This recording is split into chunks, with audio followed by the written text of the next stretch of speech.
Head অফিসের বড়বাবু লোকটি বড় শান্ত। তার যে এমন মাথায় ব্যামো কেউ কখনো জানতো?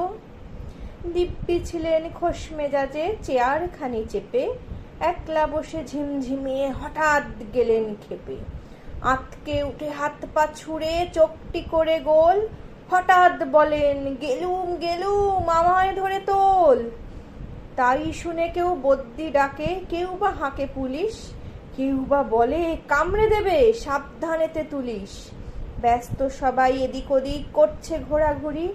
বাবু হাঁকেন, ওরে আমার গোঁফ গিয়েছে চুরি।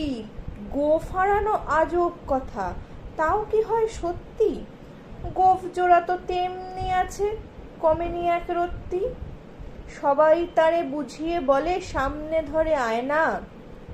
মোটেও গোঁফ হয়নি চুরি, কখনো তা হয় না। রেগে আগুন তেলে বেগুন তেড়ে বলেন তিনি, কারো কথার ধার ধারিনি, সব বেটাকেই চিনি। নোংরা ঝাঁটা, খ্যাংরা ঝাঁটা, বিচ্ছিরি আর ময়লা, এমন গোঁফ তো রাখতো জানি শ্যামবাবুদের গয়লা। এ গোঁফ যদি আমার বলিস, করবো তোদের জবাই। এই না বলে জরিমানা করলেন তিনি সবাই। বিষম রেগে বিষম খেয়ে দিলেন লিখে খাতায়, কাউকে বেশি লাই দিতে নেই, সবাই চড়ে মাথায়। অফিসের এই বাঁদরগুলো মাথায় খালি গোবর।